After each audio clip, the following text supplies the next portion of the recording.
Peut-être pouvez-vous vous souvenir de ces moments où, enfant, vous écoutiez les histoires et partez dans des pays lointains, réels ou imaginaires, à une autre époque, peut-être avant ou bien après. Il y avait peut-être un lieu particulier dans lequel vous aimiez venir vous retrouver. Ce moment où on a envie de trouver du réconfort, se sentir en sécurité, à l'intérieur, dans son nid douillet. Chris aimait particulièrement s'évader dans ses songes et venir ici pour contempler la nature, ses changements de couleur, de forme. Elle prenait soin de s'asseoir toujours sur cette pierre. Elle avait l'impression qu'elle était attendue. Et selon son humeur, son regard changeait. En fait, ses yeux regardaient avec son cœur. Les jours où son cœur chantait, il en chantait ce qu'elle voyait. Et même sous la pluie et les nuages sombres, elle voyait des reflets bleus, irisés, lumineux. Mais quand son cœur pleuvait, même le soleil n'apportait aucune douceur, aucune lumière, aucune chaleur. C'est comme si elle se fermait à la beauté du monde qui l'entourait. Et elle se fermait au fait de s'ouvrir, à sourire, à respirer. Ce qui aurait pu l'aider, elle s'en privait. Nous avons souvent cette forme d'auto-punition. Je suis mal et je fais en sorte de rester mal, comme si on pensait ne rien mériter de mieux. Alors que même dans les heures sombres, si vous regardez bien, il y a et aura toujours un rayon de lumière. Une bougie, une étoile, une chanson, une parole, un oiseau qui s'envole et emporte avec lui des soucis, ceux de notre vie. Autour de nous, tout est prêt à nous aider, mais encore faut-il accepter d'être aidé. Encore faut-il accepter d'arrêter d'être malheureux et triste. Encore faut-il arrêter de se victimiser ou de se dire que c'est ainsi, et qu'il n'y a rien à changer. Parce que la vie, c'est le changement, c'est la transformation. La graine qui devient fleur, même un gland, devient un chêne magnifique. Et ici, à cet instant précisément, elle prenait conscience de ce pouvoir de la vie en elle. Prenez conscience que c'est son propre regard qui influence les choses. Quand on a le cœur gai, le cœur à rire, les gens nous sourient. Quand on a le cœur triste à pleurer, on porte surtout un voile gris. Elle comprenait qu'il est nécessaire de faire des efforts pour changer, pour apporter de la clarté dans le sombre, du yang dans le yin, du jour dans la nuit, du beau dans le laid, du positif dans le négatif. Tout vient de l'intérieur. Elle décidait de bouger et changer de regard sur la vie.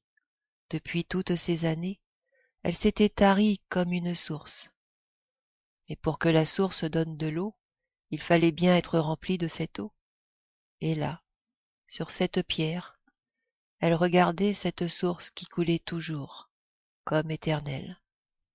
Elle prenait conscience qu'elle ne pouvait donner que ce qu'elle possédait, qu'elle pouvait aimer si elle était remplie d'amour pour elle jusqu'à en déborder, qu'elle pouvait estimer les autres à leur juste valeur que si elle s'estimait elle-même à sa juste valeur, et arrêter de se dévaloriser, à penser que les autres sont meilleurs, parce que personne n'est meilleur ou moins bon, tous différents, et c'est ce qui est bon. Elle demandait à la vie de l'aider, c'est comme une évidence. La vie, c'est elle, c'est à elle de s'aider.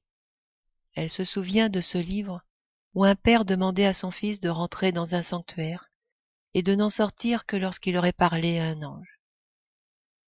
Le jeune a ronchonné, traîné des pieds, et au bout de longues minutes, il a regardé autour de lui, a commencé à se parler, à s'interroger.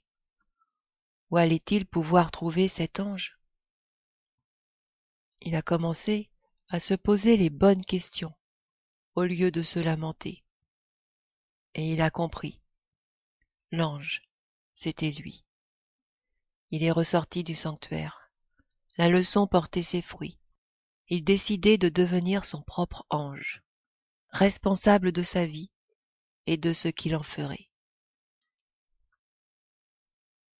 Il pouvait décider de ne pas arrêter de se faire du mal ou de s'aimer davantage. Il pouvait décider d'être bienveillant pour lui ou décider de ne pas en finir avec ses jugements négatifs sur lui et autrui. Il était maître de ses pensées, à lui de les orienter là où il le voulait, là où il voulait aller. Vous imaginez, vous aussi, avoir cette opportunité de comprendre et d'apprendre que vous pouvez choisir d'orienter vos pensées, et donc votre vie, que vous pouvez choisir d'aimer cette belle personne que vous êtes, et d'arrêter de la rabaisser, arrêter de la sous-estimer. Vous imaginez, vous aimez, comme vous aimeriez être aimé. Vous imaginez, vous voir avec un regard plein d'amour, de douceur, de compréhension, de bienveillance, Vous pourriez alors aimer la vie, donner en évitant de perdre votre énergie, donner tout en vous respectant. Vous pourriez déplacer des montagnes ou les surmonter.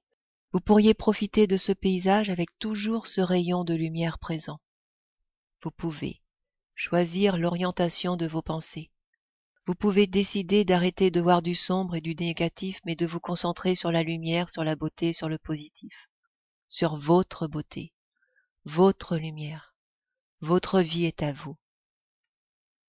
Ne laissez rien ni personne vous abîmer votre vie.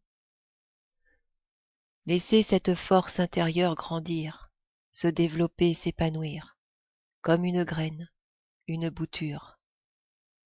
Et devenez enfin ce bel être que vous êtes.